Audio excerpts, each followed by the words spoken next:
Sudah terlihat nih Bapak Ibu. Sudah, Bu. Ya, Bu. Oke.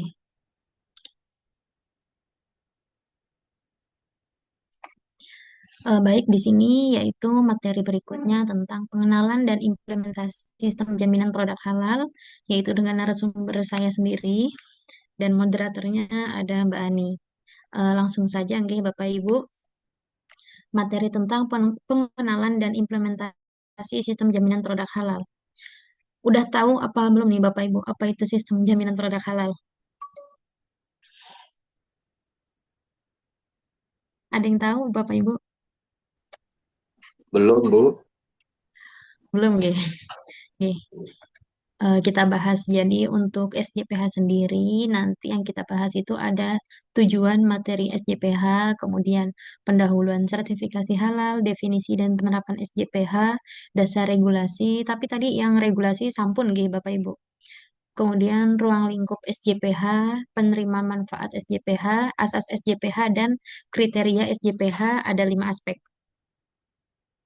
Tujuan materi SJPH yaitu peserta memiliki pengetahuan, keterampilan, dan sikap kerja terkait sistem jaminan produk halal beserta kriterianya. Seperti yang tadi telah saya sampaikan, jadi sertifikasi halal di Indonesia itu wajib baik produk yang akan masuk, beredar, maupun diperdagangkan. Kemudian aktor dari sertifikasi halal ini ada 3. Yang pertama, BPJPH atau Badan Penyelenggara Jaminan Produk Halal yang memiliki tugas menetapkan aturan atau regulasi menerima dan memverifikasi pengajuan produk yang akan disertifikasi halal usaha dan menerbitkan sertifikat halal beserta label halalnya.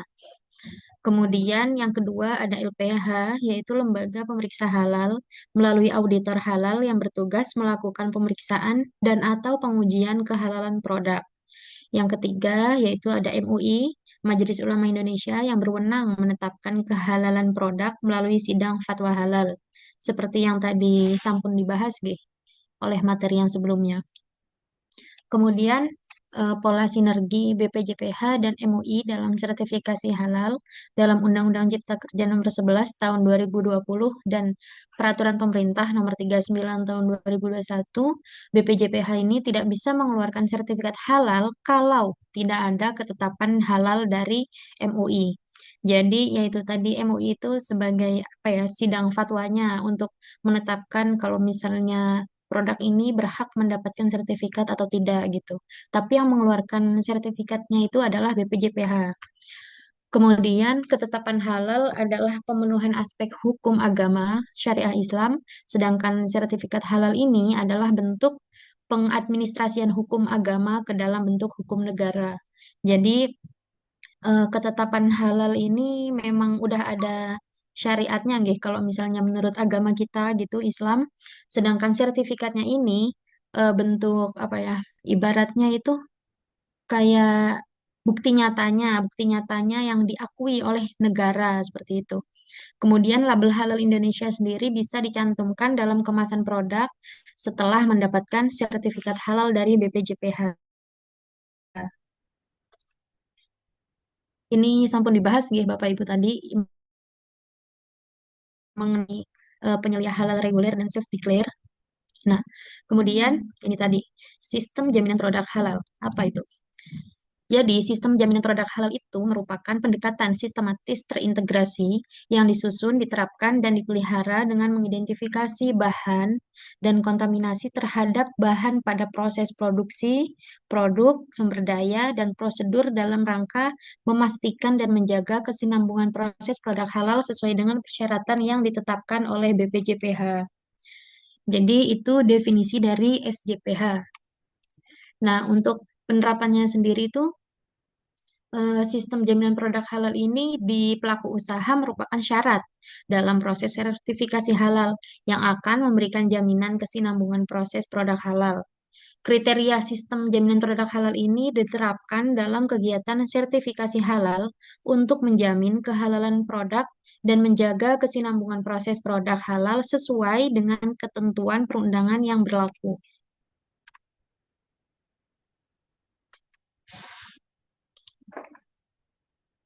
Kemudian tadi dasar regulasinya berdasarkan pasal 65 Peraturan Pemerintah Nomor 39 Tahun 2021 tentang penyelenggaraan bidang jaminan produk halal, bahwa untuk menjaga kesinambungan itu pelaku usaha wajib menerapkan SJPH.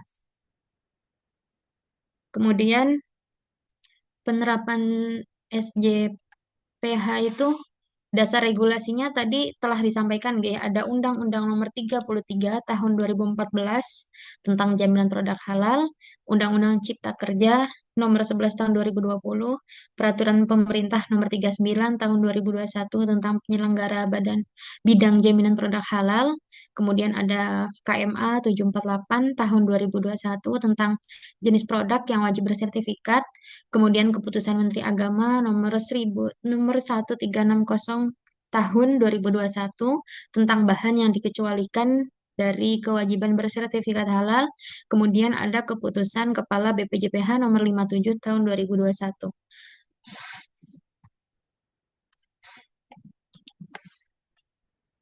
Kemudian ruang lingkup SJPH. Persyaratan pada setiap tahapan proses produk halal dari bahan, proses, sampai dengan produk akhir termasuk jasa penyembelihan, penyediaan bahan, pengolahan, penyimpanan, pengemasan, pendistribusian, penjualan, dan penyajian produk, serta penanganannya sesuai syariat Islam. Persyaratan dan prosedur dalam kegiatan proses produk halal meliputi komitmen dan tanggung jawab, bahan, proses produk halal, produk, serta pemantauan dan evaluasi. Berlaku untuk semua kategori produk yang wajib bersertifikat halal, meliputi barang dan atau jasa. Diterapkan pada semua kategori pelaku usaha yang dikenakan kewajiban sertifikasi halal sesuai peraturan perundang-undangan, baik untuk pelaku usaha mikro, kecil, menengah, dan besar. Penerima manfaat SJPH, yang pertama ada Komisi Fatwa Majelis Ulama Indonesia dalam penetapan. Kemudian perusahaan yang akan menyusun dan menerapkan SJPH, kemudian ada auditor atau LPH yang akan melakukan audit terhadap pelaku usaha, kemudian lembaga sertifikasi halal untuk melakukan proses sertifikasi, lembaga pelatihan untuk melakukan kegiatan pelatihan, penyelia halal dalam menyusun sistem jaminan produk halal, auditor internal atau penyelia halal perusahaan untuk melakukan pemantauan SJPH, pimpinan puncak perusahaan untuk melakukan evaluasi SJPH, pengawas SJPH untuk melakukan pengawasan SJPH, fasilitator SJPH dalam melakukan fasilitasi SJPH, penegak hukum dalam melakukan penegakan hukum, pemerintah dalam melakukan kegiatan terkait jaminan produk halal. Kemudian ada asas SJPH. Itu ada 7 ya Bapak Ibu. Ini harus diingat-ingat. Karena nanti untuk uji kom biasanya dipertanyakan. Jadi asas SJPH itu perlindungan, keadilan, kepastian hukum, akuntabilitas dan transparansi, efektivitas dan efisiensi, profesionalitas, dan nilai tambah dan daya saing. Perlindungan di sini bahwa dalam penyelenggaraan jaminan produk halal bertujuan melindungi masyarakat muslim dari mengonsumsi dan menggunakan produk yang tidak halal. Keadilan bahwa dalam penyelenggaraan jaminan produk halal harus mencerminkan keadilan secara proporsional bagi setiap warga negara. Kepastian hukum bahwa penyelenggaraan jaminan produk halal bertujuan memberikan kepastian hukum mengenai kehalalan suatu produk yang dibuktikan dengan sertifikat halal. Kemudian akuntabilitas dan transparansi bahwa setiap kegiatan dan hasil akhir dari kegiatan penyelenggaraan jaminan produk halal harus dapat dipertanggungjawabkan kepada masyarakat sebagai pemegang kedaulatan tertinggi negara sesuai dengan ketentuan peraturan perundang-undangan. Kemudian efektivitas dan efisiensi bahwa penyelenggaraan JPH dilakukan dengan berorientasi pada tujuan yang tepat, guna dan berdaya guna, serta meminimalisasi penggunaan sumber daya yang dilakukan dengan cara cepat, sederhana, dan biaya ringan atau terjangkau. Kemudian profesionalitas bahwa penyelenggaraan jaminan produk halal ini dilakukan dengan mengutamakan keahlian yang berdasarkan kompetensi dan kode etik. Kemudian nilai tambah dan daya saing bahwa penyelenggaraan jaminan produk halal dilakukan untuk memberikan nilai tambah bagi produk Indonesia sehingga memiliki daya saing untuk internasional. Kemudian kriteria SJPH. Ini juga wajib diingat-ingat deh Bapak Ibu. Kriteria SJPH itu ada 5. Yang pertama yaitu komitmen dan tanggung jawab. Yang kedua bahan. Yang ketiga proses produk halal. Yang keempat produk. Yang kelima pemantauan dan evaluasi. Jadi komitmen dan tanggung jawab ini terdiri dari kebijakan halal, tim manajemen halal, dan pelatihan. Untuk bahan sendiri ya bahan-bahan yang digunakan untuk membuat produk tersebut. Kemudian proses produk halal itu terdiri dari fasilitas produksi, prosedur terkait aktivitas kritis, dan penanganan produk tidak sesuai kriteria. Kemudian yang keempat ada produk, yaitu produk itu sendiri dan kemampuan telusur. Jadi nanti dalam produk itu Bapak Ibu juga harus mengetahui asal-usul bahan agar apa itu namanya saat melakukan audit oleh auditor nantinya Bapak Ibu bisa menjelaskan apa itu tentang terkait produk tersebut utamanya bahan dengan kemampuan telusur. Kemudian ada pemantauan dan evaluasi yaitu terdiri dari audit internal dan kaji ulang manajemen. Kriteria SJPH yang pertama yaitu tadi komitmen dan tanggung jawab. Jadi, pelaku usaha di sini harus berkomitmen dan apa ya, bisa mempertanggungjawabkan atas apa yang diajukan saat mengajukan sertifikat halal. Jadi, jangan hanya menggunakan bahan-bahan yang terbaik saat ingin mengajukan saja, tapi harus konsisten seterusnya, seperti itu.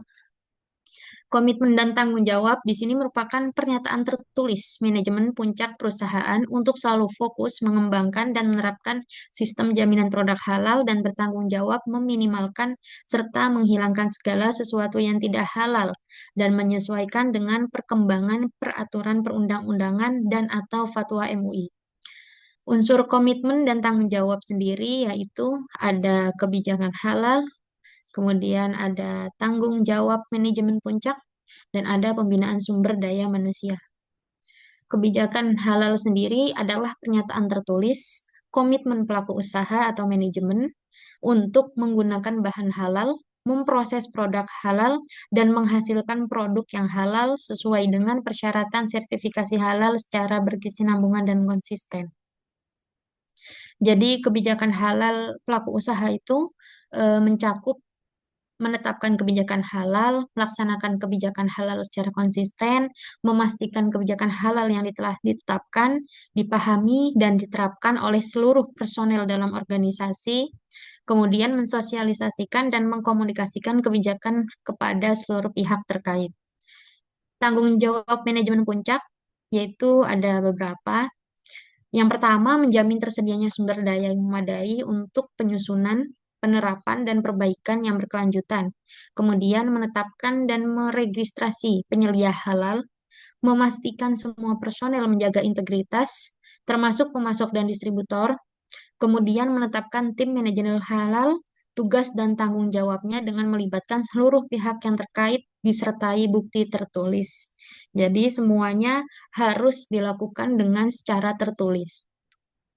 Kemudian pembinaan sumber daya manusia, perusahaan itu melakukan pembinaan melalui pelatihan dan atau peningkatan kompetensi bidang halal.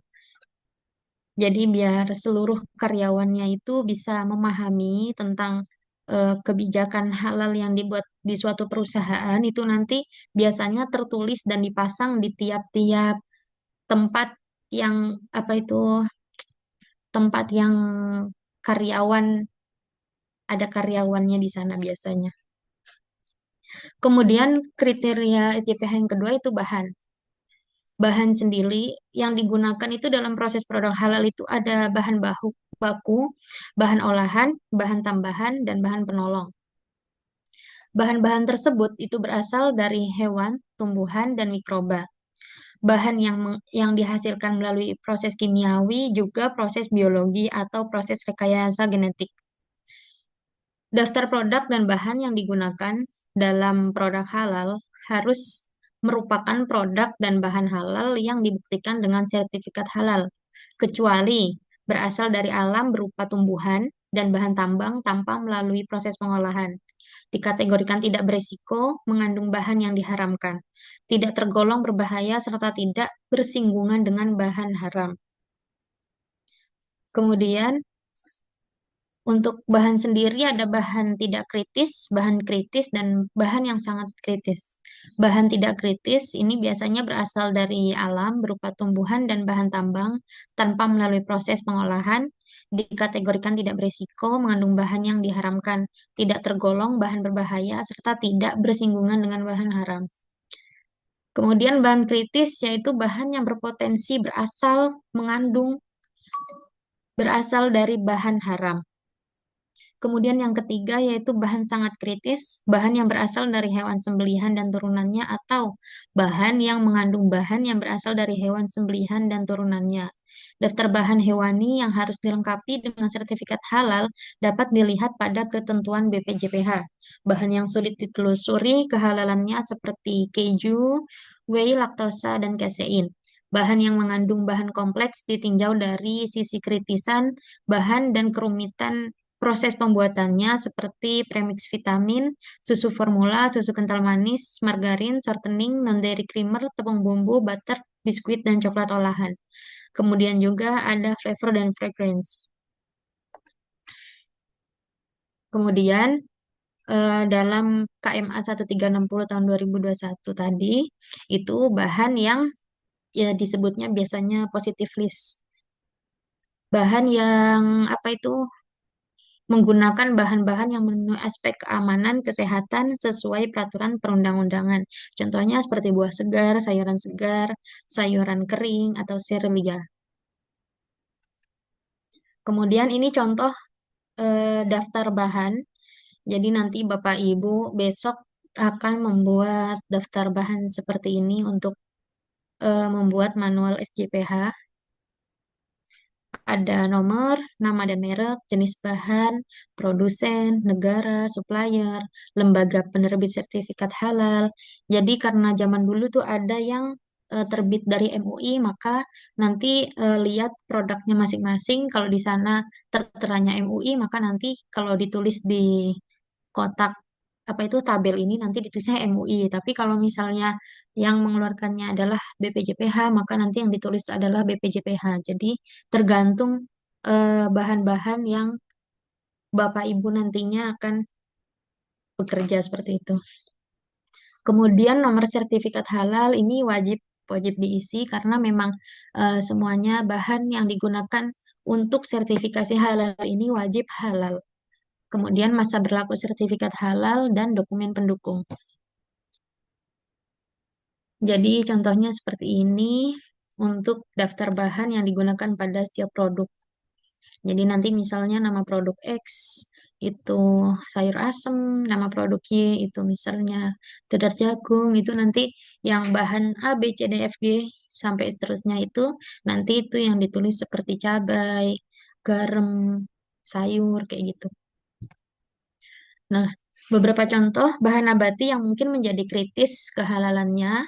Yang pertama ada tepung terigu, dapat diperkaya dengan berbagai bahan tambahan pangan dan atau bahan penolong proses, antara lain seperti vitamin C, L-cysteine, atau enzim amilase yang bisa diragukan kehalalannya. Kemudian, vitamin C dapat diisolasi dari berbagai jenis buah-buahan, antara lain dari buah jeruk. Namun, vitamin C ini tidak stabil. Produsen vitamin C dalam proses produksinya sering menambahkan gelatin yang dapat diragukan kehalalannya, seperti gelatin dari tulang atau kulit hewan haram, atau dari hewan halal, tetapi proses penyembelihannya yang tidak sesuai syariat Islam. Kemudian ada lecitin kedelai yang dalam proses isolasinya menggunakan enzim fosfolipase yang berasal dari hewan haram atau hewan halal yang tidak disembelih sesuai syariat Islam. Kemudian ada contoh jenis khamar atau turunannya yang digunakan juga untuk membuat makanan, itu ada rum. Rum itu minuman beralkohol yang merupakan produk mikrobial atau sintetik kimia yang tidak boleh atau haram digunakan untuk pembuatan makanan. Contoh makanannya yang sering ditambahkan yaitu kue sus, Black Forest, dan lain-lain. Jadi contoh makanan yang sering ditambahkan rum itu ada kue sus, Black Forest, dan lain-lain. Kemudian mirin. Mirin adalah minuman beralkohol berwarna kuning, berasa manis mengandung gula sebanyak 40-50% dan alkohol sekitar 14%. Mirin adalah bumbu dapur untuk masakan Jepang yang diolah dengan cara merebus dengan kecap asin dan dashi. Contoh masakan Jepang yang menggunakan mirin adalah sabu-sabu, sukiyaki, kuah tempura. Kemudian ada angciu, arak merah atau red wine atau saus sari tape. Angciu ini penyedap masakan yang terbuat dari tape ketan hitam yang difermentasi. Angciu biasanya ditambahkan pada masakan Cina, Korea, Jepang atau nasi atau mie goreng, hidangan tumisan, tauge ikan asin, capcay, dan lain-lain. Kemudian breweries atau ragi ini merupakan hasil samping industri bir. Breweries ini digunakan di industri pangan khususnya untuk membuat perisa atau flavor sebagai perisa daging-dagingan dan dapat ditambahkan pada pembuatan makanan seperti sosis, nugget, dan beberapa snack.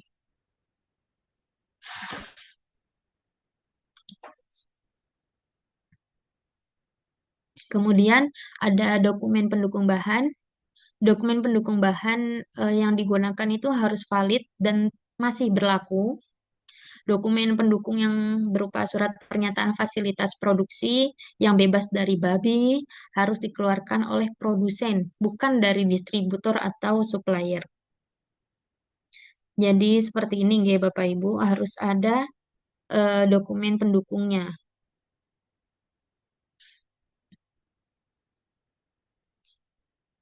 Kemudian kriteria SJPH berikutnya yaitu proses produk halal. Proses produk halal adalah rangkaian kegiatan untuk menjamin kehalalan produk mencakup penyediaan bahan, pengolahan, penyimpanan, pengemasan, pendistribusian, penjualan, dan penyajian produk. Lokasi, tempat, dan alat PPH wajib dijaga kebersihan dan higienitasnya, bebas dari najis dan bahan yang tidak halal. Wajib dipisahkan pula dari lokasi, tempat, dan alat dengan proses produk tidak halal. Lokasi yang wajib dipisahkan hanya lokasi penyembelihan, tempat dan alat yang wajib dipisahkan meliputi penyembelihan, pengolahan, penyimpanan, pengemasan, pendistribusian, penjualan, dan penyajian. Ketentuan pemisahan tempat proses produk halal. Jadi tempat pengolahan memisahkan antara yang halal dengan yang tidak halal itu meliputi penampungan bahan, penimbangan bahan, pencampuran bahan, pencetakan produk, pemasakan produk, dan proses lainnya yang mempengaruhi pengolahan produk. Kemudian tempat penyimpanan memisahkan tempat penyimpanan antara yang halal dengan tidak halal, meliputi penerimaan bahan, penerimaan produk setelah proses pengolahan, serta sarana yang digunakan untuk penyimpanan bahan dan produk. Kemudian tempat pengemasan memisahkan tempat pengemasan dari bahan kemasan yang digunakan untuk mengemas produk, serta sarana pengemasan produk. Kemudian tempat pendistribusian memisahkan tempat pendistribusian antara yang halal dan yang tidak halal. Jadi alat transportasi itu juga termasuk kritis ya Bapak Ibu. Jadi wajib diketahui nantinya oleh Bapak Ibu, jangan sampai nanti untuk mengangkut bahan yang halal tapi ternyata sebelumnya dipakai untuk mengangkut bahan yang tidak halal seperti itu. Kemudian prosedur produksi produk halal. Yang pertama yaitu pembuatan rencana produksi atau worksheet harus mengacu pada matriks bahan. Kedua, bahan dapat digunakan dalam produksi produk halal hanya yang terdapat dalam daftar bahan. Kemudian lini produksi dipastikan hanya digunakan untuk bahan yang halal. Kemudian bahan dipastikan terbebas dari kontaminasi najis dan bahan yang haram. Apabila lini produksi juga digunakan untuk bahan yang belum disertifikasi halal, maka prosedur pembersihan dipastikan dapat menghilangkan atau menghindari produk dari kontaminasi silang. Bila ada produk yang tidak disertifikasi mengandung turunan babi, alat dan lini produksi dipastikan benar-benar terpisah. Harus dipastikan bahwa area produksi tidak boleh ada bahan-bahan atau barang-barang yang tidak digunakan untuk produksi. Kemudian catatan produksi disimpan dan didokumentasikan dengan baik. Jadi nanti Bapak Ibu itu wajib memiliki catatan produksi yang harus disimpan karena untuk jaga-jaga jika misalnya suatu saat ada audit dari LPH seperti itu. Kemudian mensosialisasikan proses PPH kepada pihak terkait dan mendokumentasikan bukti sosialisasi, melakukan evaluasi efektivitas prosedur PPH secara berkala, serta menyampaikan hasil evaluasi pada penanggung jawab PPH dan pihak terkait. Memiliki prosedur identifikasi, analisis bahaya, ketidakhalalan dalam PPH, dan penetapan titik kritis, serta menetapkan tindakan pencegahan dan monitoring terhadap titik kritis tersebut. Menangani produk yang tidak memenuhi kriteria halal, menetapkan tindakan koreksi, dan pencegahan terhadap hasil evaluasi serta batas waktu penyelesaian. Kemudian menjamin produk yang tidak memenuhi kriteria halal tidak dijual pada konsumen.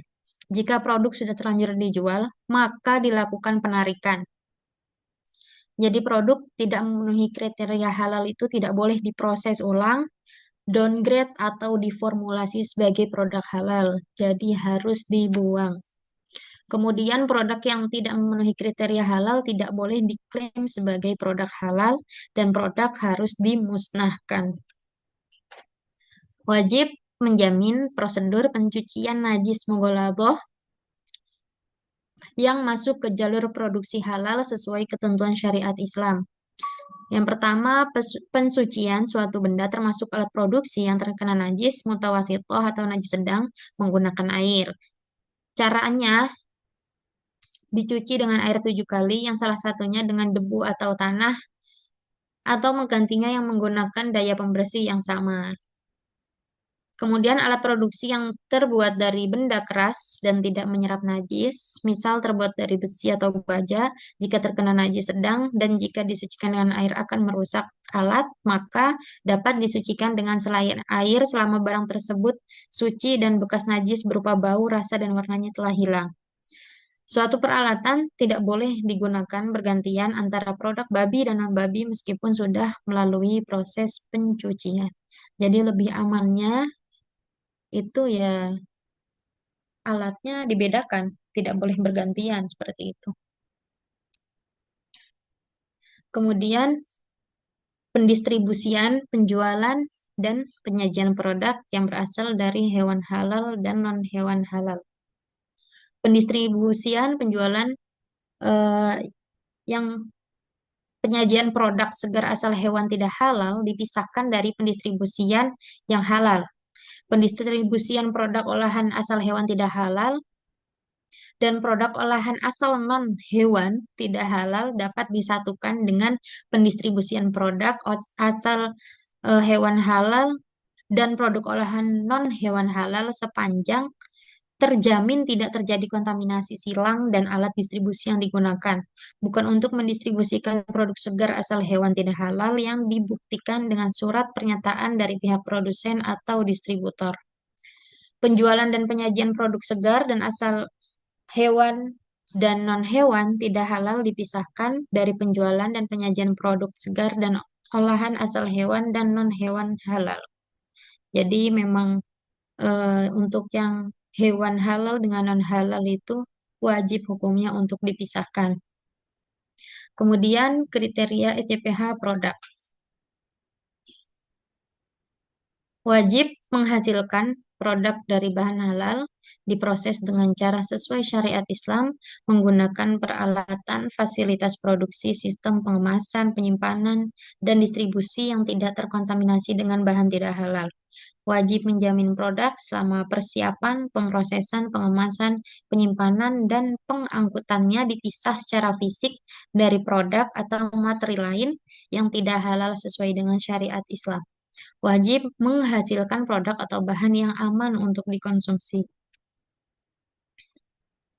Sertifikasi halal tidak dapat dilakukan terhadap produk dengan yang pertama, nama produknya mengandung nama minuman keras. Contohnya root beer, es krim rasa rum, bir 0% alkohol, itu nggak boleh. Kemudian nama produk yang mengandung nama babi dan anjing serta turunannya seperti babi panggang, babi goreng, beef bacon, hamburger, hotdog, itu juga nggak bisa. Kemudian nama produk yang mengandung nama setan seperti rawon setan, es pocong, mie kuntilanak, itu juga nggak boleh. Nama produk yang mengarah pada hal-hal yang menimbulkan kekufuran dan kebatilan, dan nama produk yang mengandung kata-kata berkonotasi erotis, vulgar, atau porno.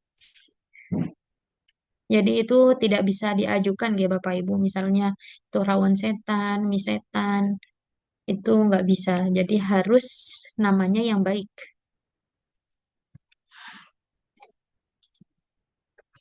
Kemudian pelaku usaha tidak dapat melakukan sertifikasi halal jika produknya itu berbentuk hewan-hewan seperti babi, anjing, atau misalnya di kemasannya itu ada gambar-gambar yang tidak baik seperti itu. Jadi pelaku usaha itu tidak bisa melakukan sertifikasi bila profil dari produknya itu, dari kemasannya itu seperti ini, seperti gambar ini. Kemudian pengemasan dan pelabelan. Jadi produk yang dikemas ulang atau repack atau diberi label ulang dapat diajukan untuk sertifikasi dengan syarat produk tersebut memiliki sertifikat halal BPJPH atau memenuhi syarat. Produk merupakan bahan tidak kritis atau positif list, kemudian produk merupakan bahan tidak kritis yang masuk daftar positif yang diproses dengan bahan penolong kritis bersertifikat halal, gula dan kismis yang dilengkapi sertifikat halal BPJPH atau sertifikat halal yang diterbitkan oleh lembaga lain yang telah bekerja sama dengan BPJPH. BPJPH menetapkan label halal yang berlaku nasional. Jadi label halal paling sedikit itu memuat logo, nomor sertifikat atau nomor registrasi atau ID ya, nomor ID itu. Kemudian wajib mencantumkan label halal sesuai dengan ketentuan BPJPH dan memperhatikan peraturan perundangan terkait label sesuai komoditasnya. Wajib mencantumkan label halal produk yang telah mendapat sertifikat halal, yaitu di kemasan, bagian tertentu produk, atau tempat tertentu pada produk. Pencantuman label dikecualikan untuk produk yang kemasan terlalu kecil, produk yang dikemas secara langsung di hadapan pembeli dalam jumlah kecil, produk yang dijual dalam bentuk curah. Kemudian pemberlakuan pencantuman label halal dibuktikan dengan dokumen sertifikat halal. Jadi wajib mencantumkan label halal pada tempat yang mudah dilihat, dibaca, tidak mudah dihapus, dilepas atau dirusak. Kemudian identifikasi dan mampu telusur. Pelaku usaha wajib memberi identifikasi produk yang disimpan seperti diantaranya tanggal masuk, lokasi penyimpanan, kode tempat penyimpanan, barcode, tanggal produksi, dan lainnya sesuai ketentuan yang ditetapkan. Pelaku usaha harus menjamin ketelusuran kehalalan produk. Pelaku usaha harus mempunyai prosedur terdokumentasi untuk menjamin ketelusuran kehalalan produk. Pelaku usaha harus menjamin bahan dengan kode yang sama, mempunyai status halal yang sama bila menerapkan pengkodean bahan. Kemudian pelaku usaha harus menjamin ketelusuran informasi asal bahan di setiap kegiatan. Kemudian ada yang nomor 5 itu produk. Pelaku usaha harus melaporkan hasil kaji ulang manajemen dan audit internal ke BPJPH, melakukan audit internal setiap 1 tahun sekali, pelaku usaha melakukan kaji ulang manajemen, pelaku usaha memiliki prosedur audit internal dan kaji ulang manajemen, pelaku usaha harus memiliki bukti rekaman audit internal dan kaji ulang manajemen.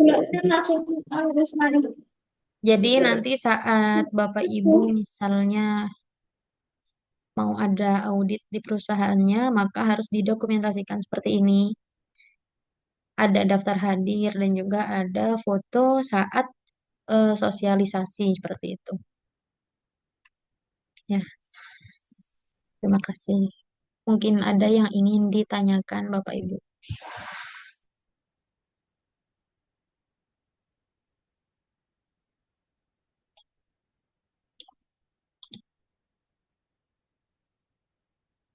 Monggo. Emma, saya Mbak bertanya, izin. Oke, Hana dari Polbangtan. oke. Berarti, maaf kalau tadi ada yang terlewat ya. Kalau pertanyaan saya mungkin sudah tercover. Berarti SCPH ini disyaratkan untuk produk atau perusahaan yang sudah memiliki sistem jaminan halal gitu. Dan juga yang akan mengajukan sertifikasi halal gitu ya, Bu. Jadi sebenarnya SJPH ini wajib dimiliki oleh para pelaku usaha sih Bapak Ibu. Karena kan apa ya, kan membuat produk itu tadi mendapatkan sertifikat halal berarti ya harus sesuai dengan sistem jaminan produk halal tersebut. Jadi aslinya entah itu pedagang kecil atau pedagang besar itu semuanya memang memiliki SJPH. Cuma kan kalau untuk yang mikro atau kecil tadi biasanya dia kan penyelia halalnya itu dirinya sendiri, pelaku usaha sendiri. Jadi ya orangnya sendiri yang mengatur untuk membuat sistem jaminan produk halal tersebut gitu. Tapi biasanya kalau untuk perusahaan itu kan dia terstruktur, ada manajemen-manajemennya itu biasanya tertulis dan apa ya secara rutin seperti itu. Gitu sih Bu.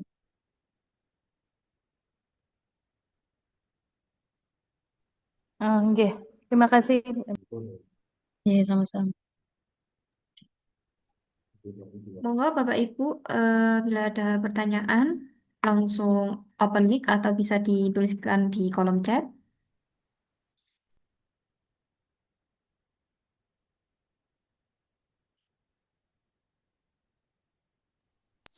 Mau tanya Ibu Emma, Oke Pak. eh, itu terkait dengan label-label sertifikat halal itu ada macam-macam ya Bu ya. Ya, Itu kalau ditempel di dalam suatu produk eh, itu cukup begitu saja sudah patokan Bu, artinya boleh gitu ya. Kan ada kemasan apa kecap atau bumbu-bumbu yang pakai sertifikat halal yang lama itu masih masih bisa kita pakai enggak itu Bu? Makasih Bu. jadi kalau misalnya produk tersebut sudah pernah diajukan dan komposisinya itu tadi ya, komposisinya tidak berubah, nggih, boleh-boleh saja tetap menggunakan apa itu label halal yang ada nomor ID-nya waktu dulu gitu. Tapi kalau misalnya memangnya masih baru, nggih, menggunakan yang baru seperti itu, Pak. Dan kalau Sama lagi. misalnya apa itu Bapak Ibu juga harus teliti gitu ya kan. Ada aja kan orang pelaku usaha yang menempelkan logo halal tidak ada nomor ID-nya karena agar laris gitu kan ada aja ya. Nah, itu Hmm. juga harus dihati-hati. Jadi kita patokannya nggak hanya logo, tapi ID halalnya gitu.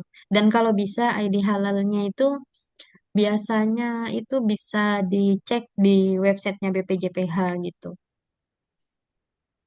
PJPH ya. Ya, BPJPH. Soalnya itu di label itu di kemasan itu saya lihat logonya logo halal yang lama, kemudian nomornya nggak dicantumkan situ gitu. Oh, ya itu biasanya karena sekarang udah diperbaharui, banyaknya rata-rata sih udah ganti semua, Pak. Udah yang warna ungu, udah nggak yang hijau lagi gitu. Paling ada yang hijau itu yang apa ya?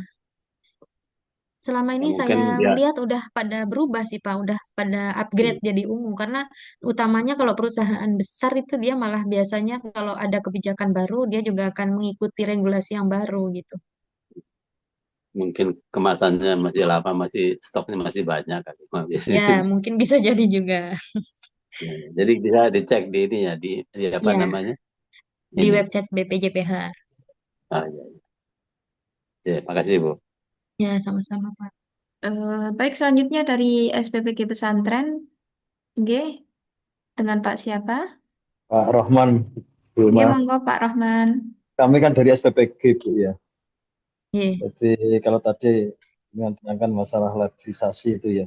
Itu kalau masakan yang SPPG itu, yang MBG itu gimana, Bu? Gimana apanya, Pak? Atau menyatakan supaya bisa dinyatakan bahwa makanan MBG itu halal itu caranya gimana itu? Ya itu harus mengajukan sertifikasi halal gitu ya, dapur MBG-nya gitu, Pak. Oke, Jadi maksudnya mendaftarkan. maksudnya sudah ini kita sudah proses itu. Nah, cuma Ye. labelisasinya itu loh, labelisasinya itu kan kalau mungkin produk yang kita menjadi bahan baku kita itu kan sudah banyak yang bersertifikat halal. Tapi yang untuk makanannya itu gimana itu?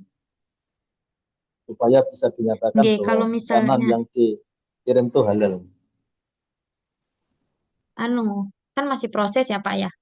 Ya, Bisa jenengan minta surat keterangan ke LPH-nya. Jadi oke. nanti LPH-nya membuat surat pernyataan bahwa dapur MBG tempat Bapak itu sudah sedang melakukan proses untuk sertifikasi halal gitu, Pak. Itu kan cukup surat keterangan gitu ya, nggak usah labelisasi Ya, maksudnya. minta ya minta surat keterangan ke LPH-nya kalau dapurnya MBG jenengan itu sudah sedang proses untuk halal gitu. Ketika sudah dinyatakan sudah dapat sertifikat juga sama ya. Kalau sudah dapat sertifikat kan malah bisa langsung menunjukkan nomor ID-nya, Nah, hanya ID itu halal. aja ya. Maksudnya kan G. nggak perlu labelisasi. Misalnya di apa di tempat makanannya, di omprengnya itu kan nggak usah labelisasi seperti itu ya. Biasanya sih anu Pak, apa itu dari LPH-nya biasanya ngecek ke tempat dapurnya. Jadi dicek apa itu tempat penyimpanan barangnya, tempat stok bahan makanannya itu disimpannya bagaimana. Seperti itu biasanya tetap dicek. Cuma kalau misalnya masakannya itu sih tergantung LPH-nya itu tadi. Apa itu jenis makanannya kira-kira bisa memungkinkan memunculkan ada alkohol atau tidak seperti itu, Pak. Ya, Kalau nggak ada itu biasanya sih aman. langsung ya. Ya, dicek tempatnya mawon biasanya. Oke, makasih. Terima. Oke, sami-sami, Pak. Monggo Bapak Ibu yang lain, bila masih ada pertanyaan.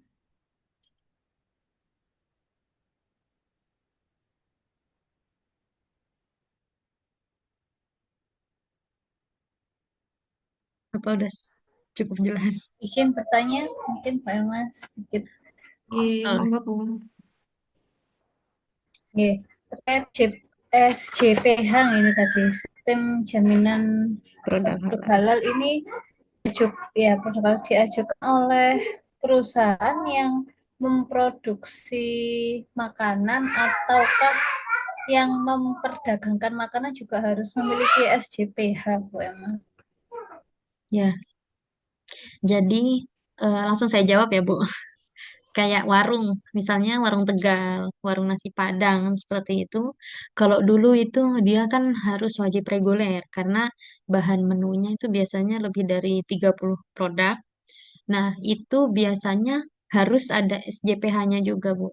Jadi di warungnya itu akan ditempel apa itu yang tadi kriteria SJPH itu. Jadi tentang komitmen dari warung tersebut itu tertera di situ biasanya. Jadi nggak hanya perusahaan besar, jadi kayak warung makan ataupun restoran-restoran biasanya di situ dia menerapkan SJPH dan apa itu di print gitu Bu, ditempel di tempat apanya ya, yang deket kitchen biasanya kayak gitu kalau yang rumah makan. Jadi SJPH itu apalagi makan dan minuman itu memang semuanya harus wajib ada Termasuk gitu. kayak minimarket begitu ya, Bu? Kayak Iya, kan minimarket kayak di minimarket itu juga minimarket kan harus. juga biasanya ada kayak yang ruang khusus karyawan kayak gitu. Itu kan di dalamnya itu biasanya tertera kewajibannya karyawan itu harus gimana-gimana saat ada produk datang seperti itu. Nggih, terima kasih Mbak Emma. Iya.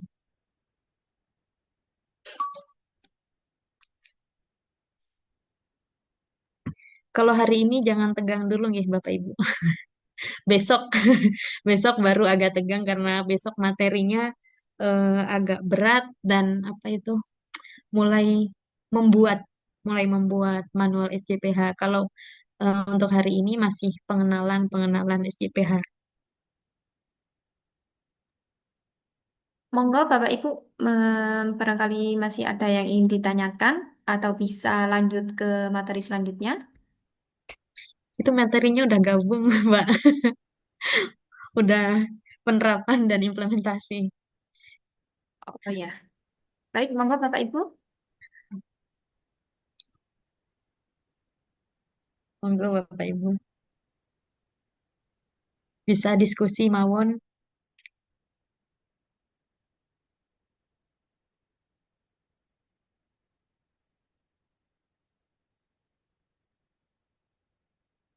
Apa saya tanya balik, Bapak Ibu? Monggo, Bapak Ibu.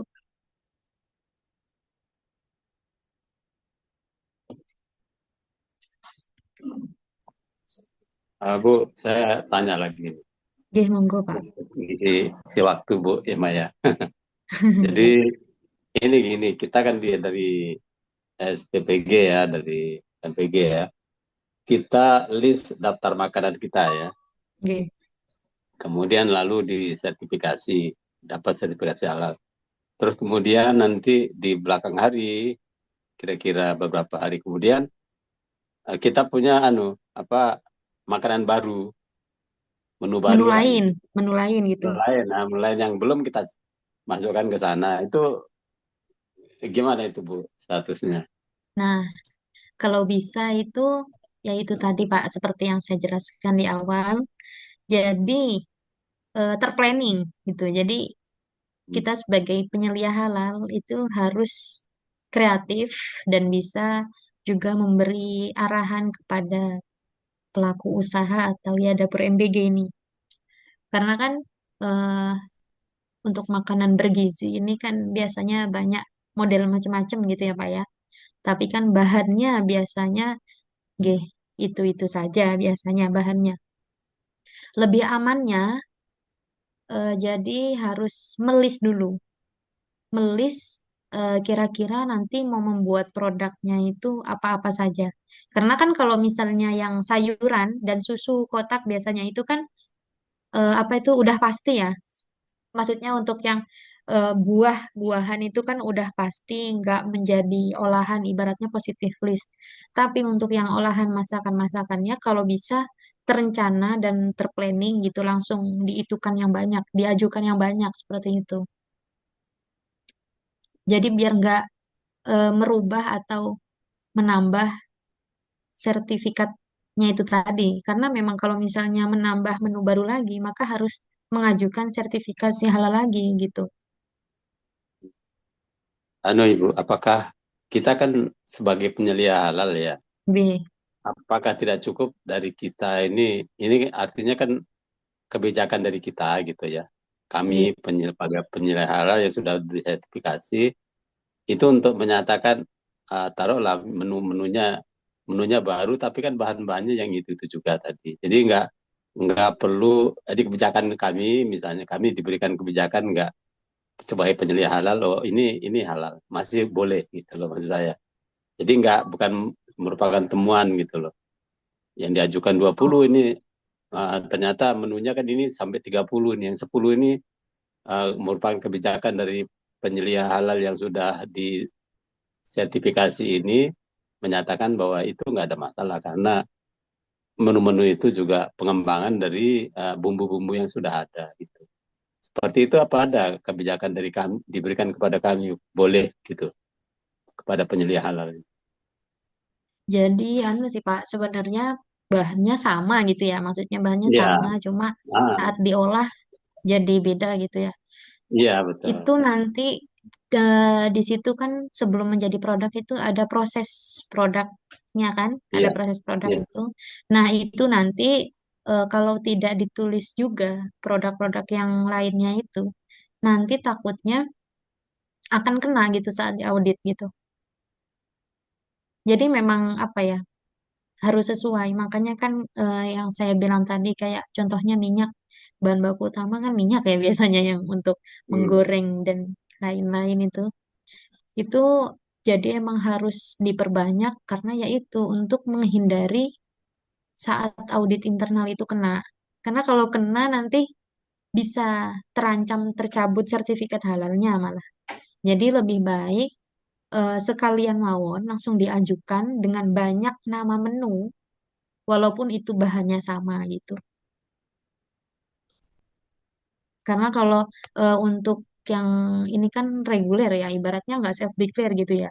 Itu bisa Hmm. produknya lebih dari 30. Jadi bisa berapapun itu bisa. Sedangkan kalau yang self declare kan nggak bisa gitu, Kak. Jadi mending amannya langsung eh, diitukan, didaftarkan semua seperti itu. Walaupun bahannya sama gitu itu aja, lebih baik kita udah punya list-listan gitu. List-listan mau dibuat makanan ini itu gitu. Terus Bu, ini kalau kita ini sebagai penyelia ini satu dapur MBG, satu SPPG itu satu penyelia atau gimana itu Bu maksudnya? Kalau berdasarkan ketentuan itu kalau nggak salah kayaknya minimal satu dapur itu satu atau dua nggih Pak? Karena kalau nggak salah itu kemarin sudah ada kebijakannya ya minimal satu dapur itu Satu. dua gitu ya. Dua atau satu. Sa- Nggih niku Saya kalau Satu, kira misalnya saya satu. pikir satu penyelia itu bisa untuk 5 dapur misalnya gitu. Ya, bisa ya. nggih kalau apa itu kalau misalnya memang dari ketentuan apa itu dari pemerintahnya boleh untuk satu dapur satu ya berarti aman nggak apa-apa Pak. Tapi semakin banyak ya semakin bagus juga. Jadi bisa saling mengingatkan kalau misalnya ada kekeliruan atau misalnya ada yang sakit atau gimana itu bisa buat gantian itu nggak apa-apa.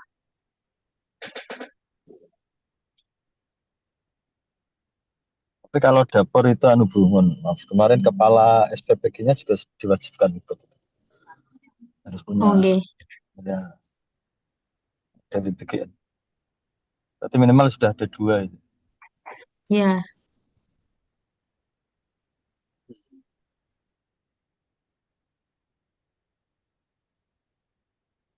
ya Ini monggo mitra ada apa yang anu ditanyakan ya? lagi. Yang harusnya mitra apa ini? Yang harusnya ya. Mitra apa kepala dapur ya?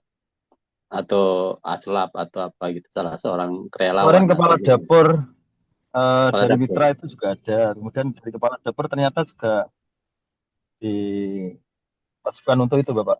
Ini kepala dapur Oh, kami juga sudah ikut mencari kepala sertifikat dapur ya. halal itu. Oh iya Pak.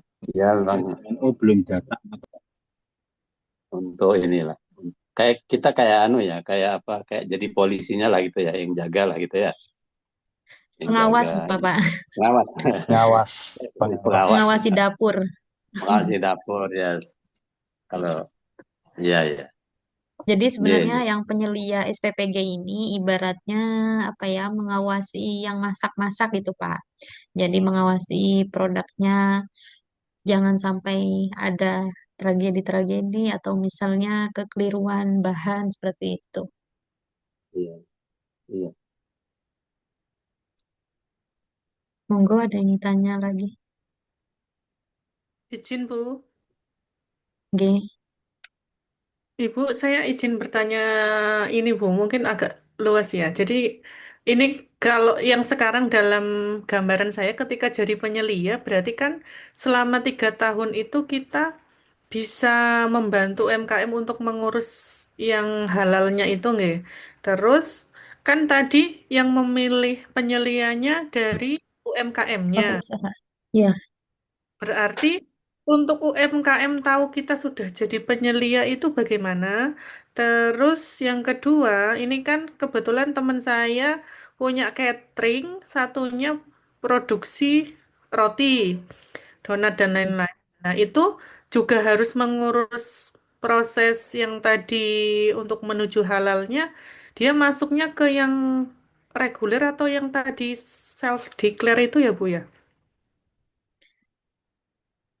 Itu untuk yang catering itu wajib reguler, tapi untuk yang donat itu toko atau gimana, Bu? Tokonya ada ya, produksi berbagai macam roti gitu, Bu. Oh, udah bentuk toko yang besar gitu. Belum besar, tapi sudah ada toko offline-nya, sudah ada rukonya, tapi tidak besar. Nggih. Kalau yang Kalau catering sekolah gitu loh, Bu. nggih, kalau catering itu memang wajib reguler, tapi kalau misalnya toko tadi dia menunya kurang dari 10 maksimal 10 karena kalau bakery itu maksimal 10 itu dia masih bisa self declare, tapi kalau misalnya dia sudah lebih dari 10 bakerynya maka itu reguler. Berarti kalau reguler itu tadi pembayarannya tergantung apa gitu? LPH. Jadi mendaftarnya itu nanti memilih LPH mana gitu. Terus nanti membuat surat pengajuan menunjuk jenengan sebagai penyelianya seperti itu. LPH-nya ini yang ada di UIN juga, Bu, atau bukan? Di UIN ada,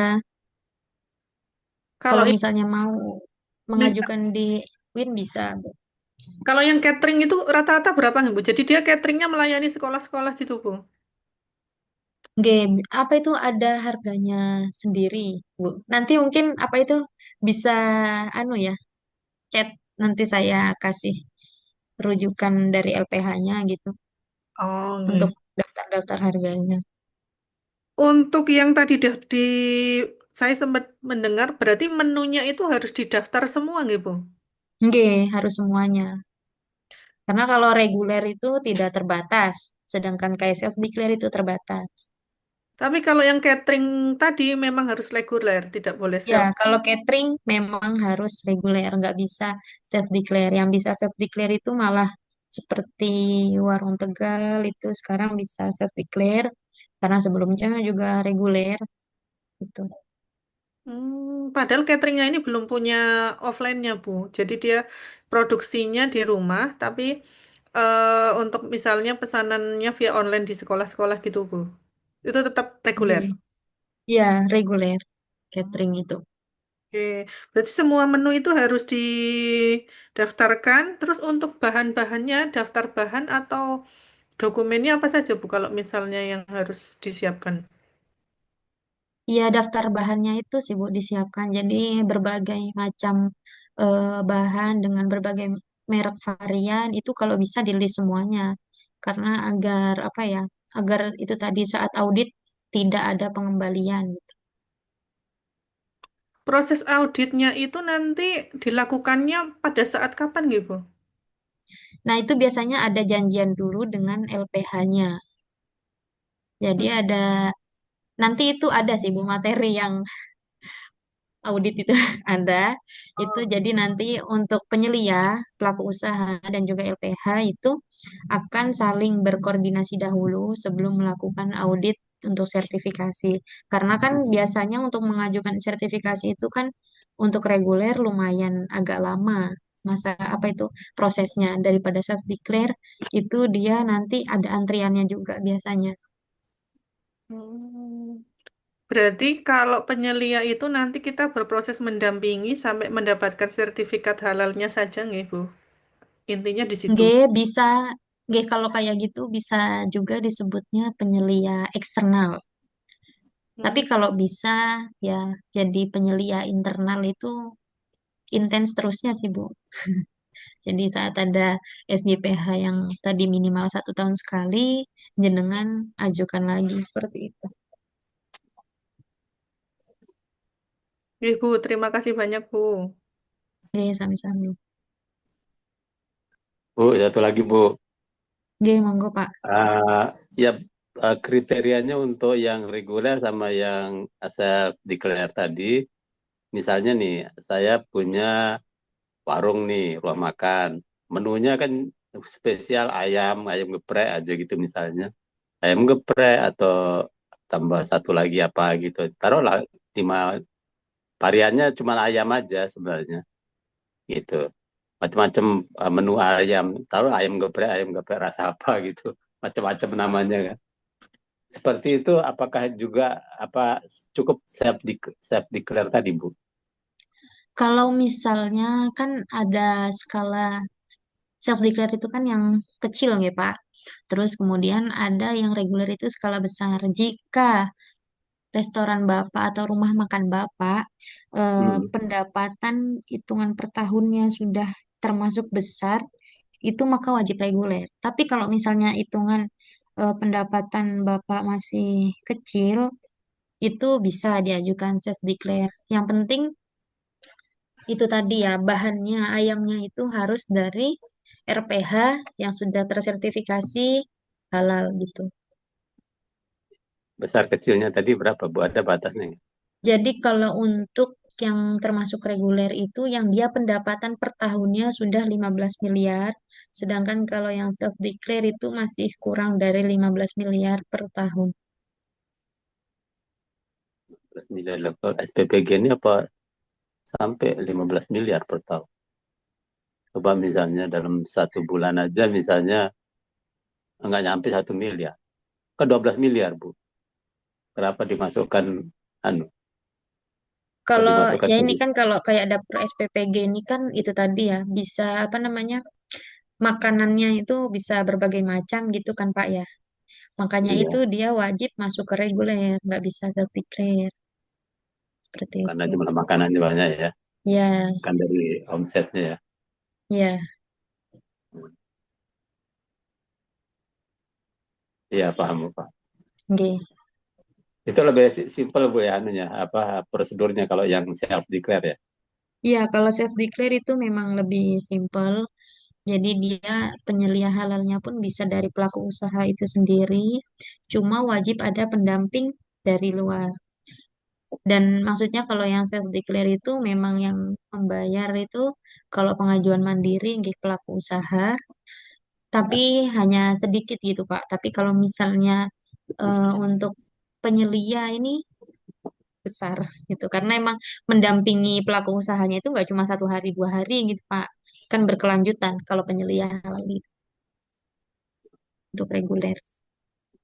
Itu tetap anu ya, tetap mohon permohonan ya, permohonan untuk sertifikat halal itu meskipun untuk ini untuk self declare tetap ya prosedurnya tetap mengajukan ke center halal ini, halal center. Oke, kalau misalnya self declare bisa bisa itu di halal center apa itu UIN sini bisa. Hmm. Ntar tinggal anu mawon maksudnya memilih pendampingnya, pendampingnya ingin siapa yang dari UIN Malang gitu Pak. Nah, kalau saya kan ini selain SPPG juga ada resto misalnya. Cukup tak saya untuk sendiri penyeliannya, Bu. Ada apa Pak? Ada selain SPPG saya juga ada resto gitu, resto ayam lah gitu. Oh, untuk jadi penyelianya. Iya, cukup toh 1 orang gitu cukup. Nggih bisa Pak. Ah, perlu pendamping yang mana ya? Perlu pendamping. Itu tadi untuk yang self declare. Eh, Semacam mana ya? Semacam mana ya? Auditor gitu ya, Pak? Bukan. Jadi self declare itu biasanya penyelia halalnya pelaku usaha sendiri dan itu Hmm. harus ada pendampingnya. Jadi yang memverifikasi apa itu pengajuan itu biasanya pendampingnya gitu. Sedangkan Oh, kalau yang reguler ini kan ntar yang memverifikasi itu LPH. Jadi harus ada penyelia halalnya yang khusus yang bersertifikat gitu. Tapi kalau misalnya self declare ini tidak perlu mengupload sertifikat penyelia. oh, ya. Cukup pendamping saja, ada pendampingnya gitu. Ini selamanya, Bu ya. 1 kali sertifikat sudah selamanya gitu ya. Nggak ada pemeriksaan auditor lagi gitu nggak? Nah, itu kalau misalnya seperti itu tergantung sih Pak, tergantung dari pihak pihak-pihak itunya kayak misalnya yang BPJPH atau pihak LPH-nya gitu. Karena untuk mengaudit itu biasanya ya yang penting konsisten pelaku usahanya itu menggunakan bahan-bahan yang dari awal didaftarkan gitu, Pak. Makanya kan tadi ada pernyataan tertulis bahwa si pelaku usaha itu akan konsisten dari awal pengajuan sampai akhir. Hmm, iya, iya, Bu. Oke, jadi penyelia halalnya itu juga harus mengawasi karena juga Iya. bertanggung jawab pada pelaku usaha gitu. Terima kasih, Bu. Oke, sama-sama Pak.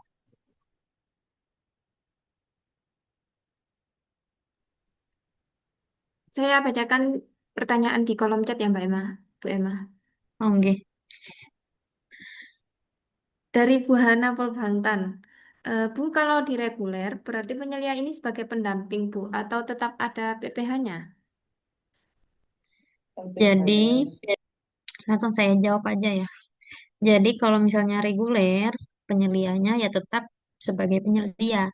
Jadi nanti membuat SJPH, manual SJPH, itu yang membuat penyelia untuk diupload di situs website si halal untuk pengajuan sertifikat halal dari perusahaan atau pelaku usaha tersebut gitu. Jadi nanti membuat SJPH itu banyak Bapak Ibu. Ini baru pengenalan saja. Nanti isi-isinya dan lain-lain itu besok. Mulai dari menyusun, kemudian membuat list daftar bahan, kemudian banyak sampai akhir. Seperti anu sih Bapak Ibu yang apa kemarin kan sudah di-share ya jadwal pemateri, materi-materi. Nah, itu ntar ada di situ semua. Penyelia itu nanti membuat manual SJPH itu berdasarkan itu semuanya sampai untuk audit, internal audit.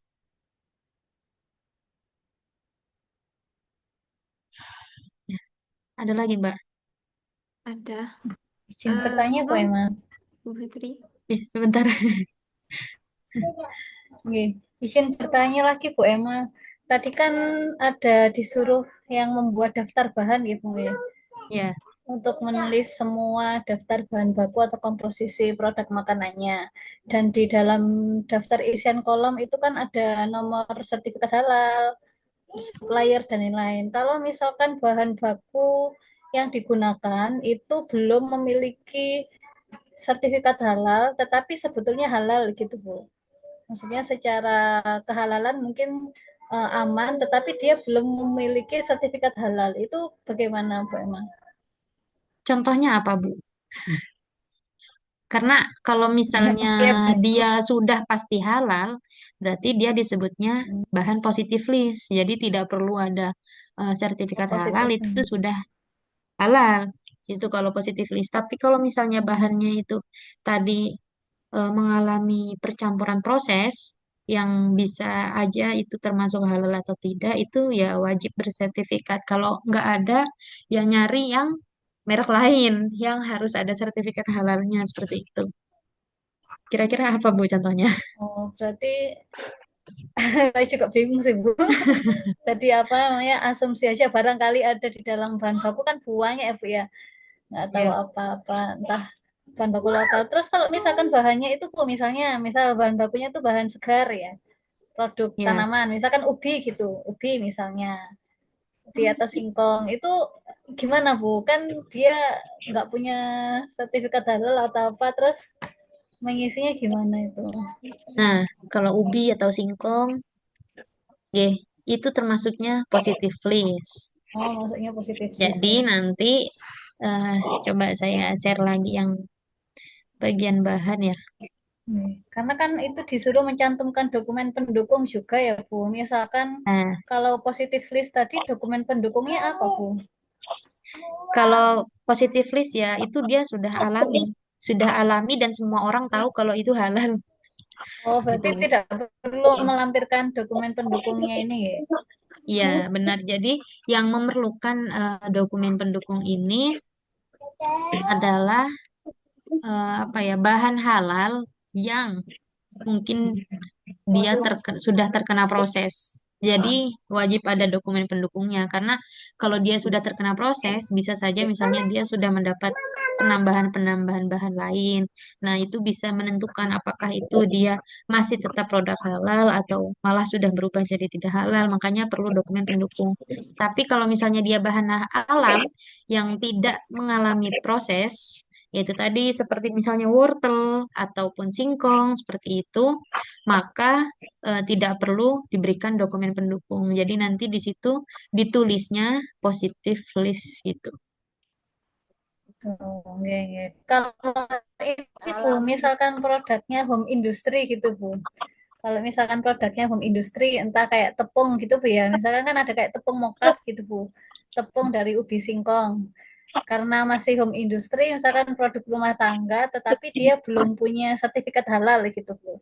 Itu apakah harus melampirkan dokumen pendukung lain selain sertifikat halal itu? Apakah cuma Bu? Iya, tapi anu sih Bu, biasanya amannya, lebih amannya itu ya yang sudah bersertifikat halal. Karena kalau misalnya ada dokumen pendukung tapi belum bersertifikat halal, itu bisa dicurigai oleh pihak LPH seperti itu. Dan maksudnya kan ini tadi yang saya bilang penyelia harus kreatif. Kan masih banyak bahan atau yang sejenis tapi mereknya lain kan banyak gitu. Jadi nggak harus itu gitu, Bu. Jadi di yang Jadi sudah bersadar semua gitu ya. ya, jadi diusahakan semuanya memang sudah bersertifikat halal seperti itu. Hmm. Oke, baik Bu, terima kasih Bu. Oke, sama-sama.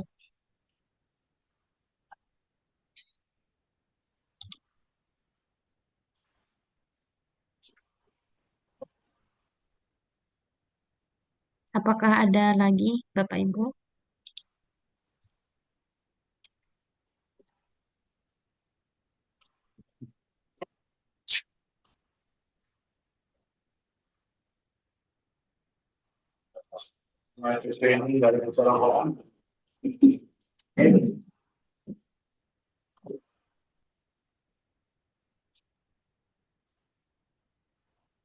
Masih ada apa enggak? Kalau udah nggak ada, mungkin udah pada jelas nggih gambaran untuk nanti membuat manual SJPH-nya.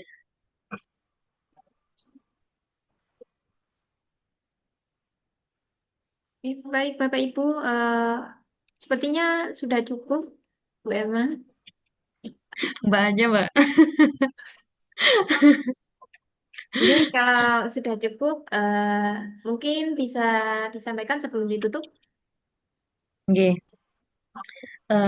Pada Bapak Ibu semuanya, semoga niatnya yang tertata dan untuk sebagai pejuang halal ini semuanya dapat ridho Gusti Allah dan dimudahkan semuanya, baik itu untuk dapur SPPG, kemudian juga untuk misalnya ke perusahaan atau ke anak-anaknya kelak nanti. Semoga bisa bermanfaat. Kurang lebihnya saya mohon maaf. Akhirul kalam. Wassalamualaikum warahmatullahi wabarakatuh. Terima kasih. Waalaikumsalam warahmatullahi wabarakatuh. Baik, terima kasih Mbak Emma. Semoga apa yang disampaikan bisa bermanfaat dan bisa diterapkan oleh Bapak Ibu calon penyelia halal. Eh, Sebelum saya tutup, mungkin saya ingatkan kembali untuk Bapak Ibu yang belum absen. Bapak Ibu yang belum absen bisa absen melalui chat Zoom.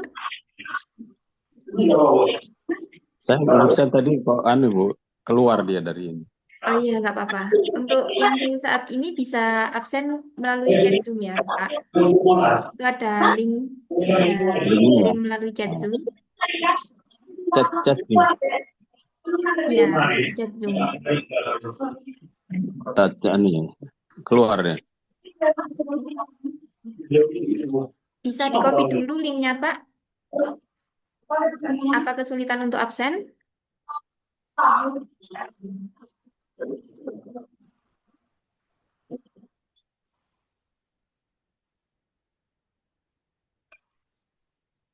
Baik, sekian dari saya selaku moderator pada materi siang dan sore ini. Saya mohon maaf apabila ada kekurangan. Semoga Bapak Ibu besok dan hari selanjutnya bisa lebih semangat dan apa yang telah disampaikan oleh para pemateri pada hari ini bermanfaat untuk Bapak Ibu semua. Saya akhiri. Assalamualaikum warahmatullahi wabarakatuh. Waalaikumsalam.